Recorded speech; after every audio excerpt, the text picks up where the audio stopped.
masyarakat yang terdiri dari suami istri atau suami istri dan anak, atau ayah dan anaknya, atau ibu dan anaknya.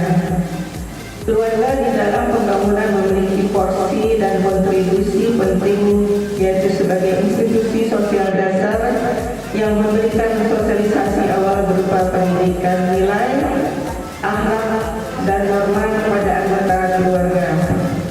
Selain itu, melalui keluarga pula pondasi awal membentuk kualitas sumber daya manusia, baik fisik maupun non fisik